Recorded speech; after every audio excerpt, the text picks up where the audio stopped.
மனம் போன போக்கிலே மனிதன் போகலாமான்னு வாங்க. மனம் போன போக்கில் மனிதன் போக வேண்டும் என்று ஆசைப்படக்கூடியவர்கள் மகர ராசிக்காரர்கள். என் மனசில் ஒன்று நினைக்கிறேங்க, அது நடக்கணும். என் மனசு ஒன்று ஆசைப்படுது, அது நடக்கணும். என் மனசு கெட்டதை ஆசைப்படாது, என் மனசு கெட்டதை நினைக்காது, என் மனசு என் உறவுகளை நினைக்குது, என் மனசு என் உறவுகளுக்காக செய்யணும்னு ஆசைப்படுது, என்னை உயர்த்தணும் என்று என் மனசு ஆசைப்படுது, அவ்வளவுதான்.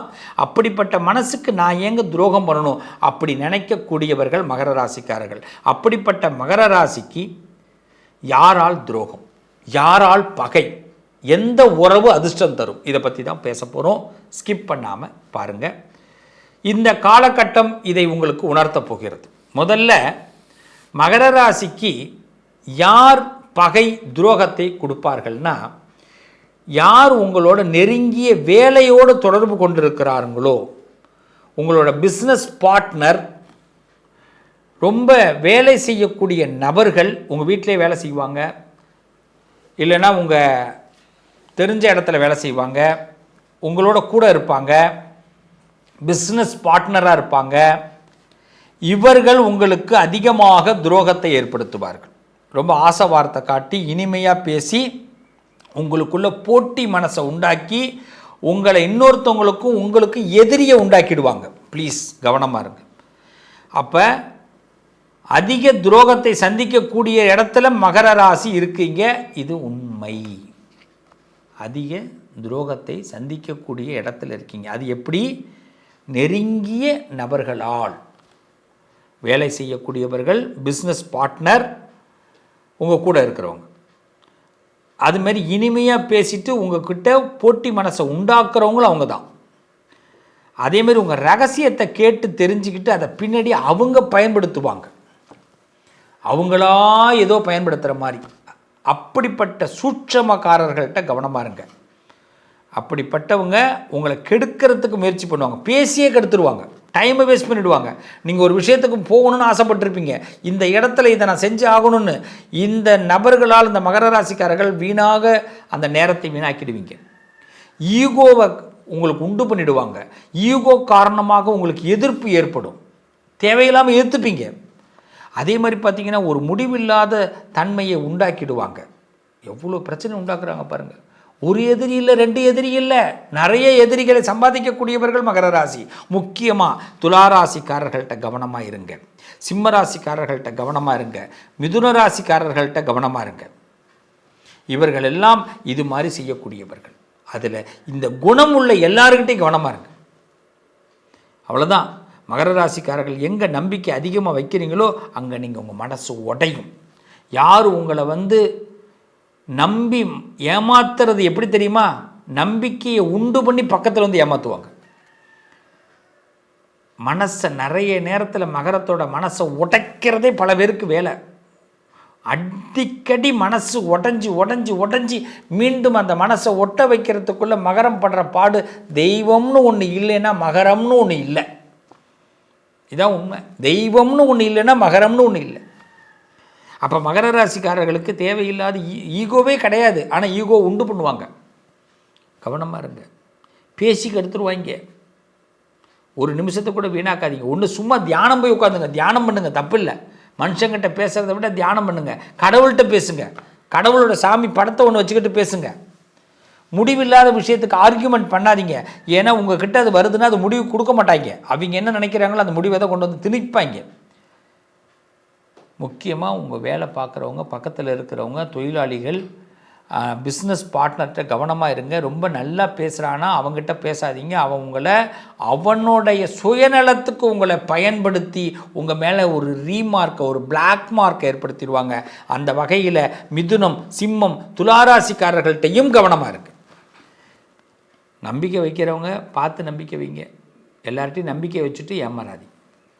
அப்போ யார் தான் நமக்கு ஒத்துழைப்பு கொடுப்பாங்க, எந்த உறவு அதிர்ஷ்டம் கொடுக்குன்னா, வயசில் பெரியவர்கள் உங்களுக்கு அனுகிரகம் பண்ணுவாங்க. குருமார்கள், சீனியர், மென்டர், இவங்க கண்டிப்பாக உங்களுக்கு ஏமாற்ற மாட்டாங்க. அவங்க தான் உங்களுக்கு அதிர்ஷ்டம். யாரையாவது ஒருத்தவங்களை புத்தகம் உங்களுக்கு அதிர்ஷ்டம். சில புத்தகம் படிக்கும் போது உங்களுக்கு பழைய பலன் கிடைக்கும். பெரிய வழிகாட்டியாக இருக்கும். ரொம்ப தூரம் உங்கள் பயணம் சக்ஸஸ் ஆகும். யாராவது குருமார்கள், குருனா ரொம்ப வயசானவர் தான் குரு கிடையாது. நமக்கு பிடிச்ச ஒருத்தன் பேசுவான் பாருங்க, அவன் கூட குரு தான். நம்ம மனசை புரிஞ்சவங்க கூட குரு தான், சீனியர், மென்டர். இவங்களை நம்புங்க, இவங்களுக்கு அதிர்ஷ்டம் தருவார்கள். குடும்பத்தில் தாய் வழி உறவுகள் நமக்கு உதவியாக இருக்கும். அமைதியாக இருங்க, குறைவாக பேசுங்க. குறைவாக பேசக்கூடிய நண்பர்களை கையில் வச்சுக்கோங்க. அது என்னங்க குறைவாக, நண்பனாலே பேசுகிறது தானே, அது என்ன குறைவாக பேசுகிற நண்பன் அப்படின்னு கேட்குறீங்களா?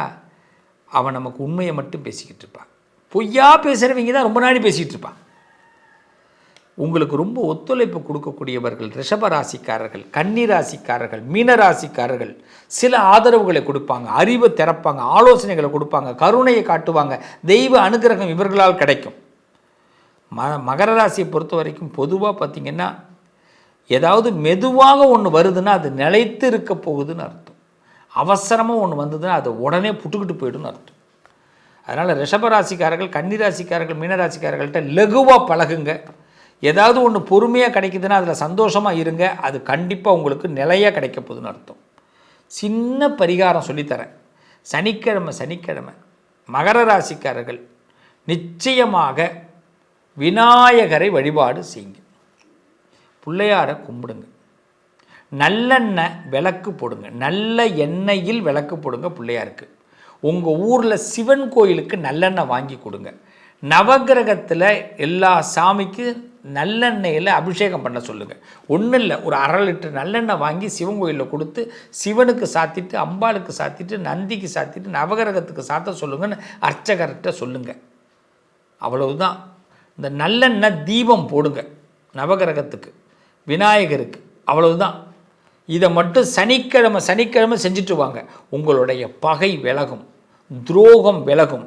துரோகத்தை தவிர்க்க முடியும், பகையை தவிர்க்க முடியும்.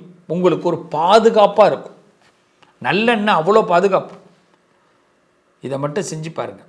அதுமாரி வெளியில் போகிறதுக்கு முன்னாடி கண்ணாடி கிட்ட முன்னாடி நின்று, நான் இனிமேல் இதெல்லாம் செய்யக்கூடாது, இதெல்லாம் சொல்லக்கூடாது, நான் இப்படி இருக்கணும், இப்படி இருக்கக்கூடாது அப்படிங்கிறத உங்கள் மனசில் அப்படியே உங்களை ஒரு ஸ்கெட்ச் போட்டுட்டு கிளம்பி போங்க. வெளியில் போகும்போது கண்ணாடிக்கிட்ட நின்று பேசிட்டு போங்க.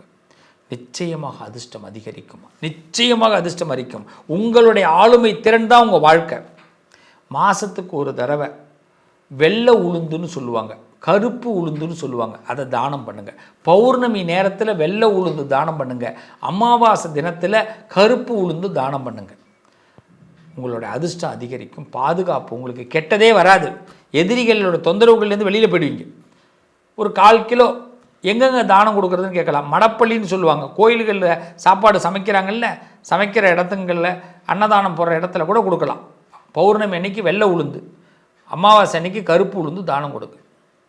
உங்களோட அதிர்ஷ்டம் கண்டிப்பாக அதிகரிக்கும். அது மாதிரி பார்த்திங்கன்னா, இந்த செருப்பு காலணி, அந்த தோல் காலணிகள், துணி, இதெல்லாம் வந்து நீங்கள் வந்து கண்டிப்பாக சனிக்கிழமையில் யாருக்காவது தானம் கொடுத்தீங்கன்னா நல்லது. துணி தானம் கொடுக்கலாம். இந்த பழைய துணி நிறைய வச்சுருப்போம், நல்ல துணியாக இருக்கும், அது தானம் கொடுக்கலாம். புதுசு தான் தானம் கொடுக்கணும்னு இல்லை. நம்ம இந்த துணி சின்னதாக போயிருக்கும், சனிக்கிழமையில் தானம் கொடுக்கும். அதே மாதிரி பார்த்திங்கன்னா காலணி வாங்கி தானம் கொடுக்கும். செருப்பு இல்லாமல் ஒருத்தர் நடந்து போகிறாருன்னா அவருக்கு வாங்கி கொடுக்கும். செருப்பு இருக்கிறவனுக்கு வாங்கி கொடுக்காது. மகர ராசிக்காரர்கள் முக்கியமாக செய்ய வேண்டிய விஷயம் என்ன தெரியுமா? எல்லாருக்கிட்டையும் உங்கள் ஃப்யூச்சர் பிளானை கொஞ்சம் கூட சொல்லாதீங்க.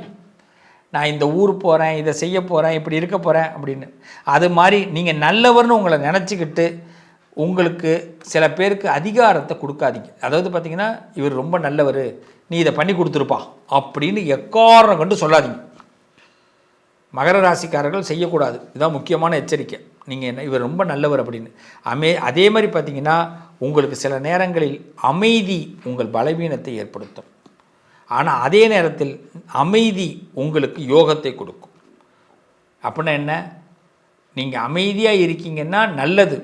அதே ரொம்ப அமைதியாக இருந்துட்டு அது பலவீனத்தையும் கொடுத்துரும். அதனால் மகர ராசிக்காரங்க ரொம்ப எச்சரிக்கையாக இருங்க. ஃப்யூச்சர் பிளானை யார்கிட்டையும் சொல்லாதீங்க. இவங்க நல்லவங்கன்னு நம்பி யாருக்கிட்டையும் ஒரு பொறுப்பை ஒப்படைக்காதீங்க. அதிகாரத்தை கொடுக்காதீங்க. திருப்பி அவங்க அதிகார துஷ்பிரயோகம் உங்களுக்கு பண்ண வாய்ப்பு இருக்குது. அதுமாரி சில இடத்துல அமைதியாக இருங்க, அது பலத்தை கொடுக்கும். நிறைய நேரத்தில் அமைதிங்கிற பேரில் ஒதுங்கி போயிட்டீங்கன்னா அது உங்களுக்கு பலகீனத்தை ஏற்படுத்தும். ஸோ மகர ராசிக்காரர்கள் கவனமாக இருந்தீங்கன்னா நல்ல முன்னேற்றங்கள் ஏற்படும். முக்கியமாக பார்த்தீங்கன்னா மகர ராசிக்காரர்கள், மிதுன ராசி, சிம்ம ராசி, துலா ராசிக்காரர்கள்ட்ட ரொம்ப கவனமாக இருங்க. வயசில் பெரியவர்கள்ட்ட, குருமார்கள்ட்ட, மென்டர், அதுமாரி குடும்பத்தில் தாய் வழி உறவுகள் இவங்கள்ட்டெல்லாம் நல்ல யோகத்தை கொடுக்கும். ரிஷபம், கன்னி, மீனம் உங்களுக்கு ஹெல்ப் பண்ணுவாங்க. அதேமாரி குறைவாக பேசுங்க, அமைதியை அதிகமாக விரும்புங்க. நிச்சயமாக நல்லெண்ணெயில் விளக்கு போடுங்க, நல்லெண்ணெயில் அபிஷேகம் பண்ணுங்க. எதையுமே உங்களுக்கு முன்னாடி உங்களை நீங்கள் நினச்சி கண்ணாடி முன்னாடி நின்று நினச்சி பேசிட்டு போங்க. பர்ஃபெக்டாக ஜென்டில்மேனாக உங்களுடைய வாழ்க்கை நல்லாயிருக்கும், நல்லது நடக்கும். உங்கள் அதிர்ஷ்டத்திற்கான தீர்வு கல்வி, பதவி, யோகம், தொழில் வளர்ச்சி பெருக, ஜாதகம், வாஸ்து, திருமண பொருத்தம் பார்க்கவும், பிரசன்னம் கேட்கவும். Positive lion doctor Sivasri Manikanda Sivam. தொடர்பு கொள்ள வேண்டிய வாட்ஸ்அப் எண் 7904137177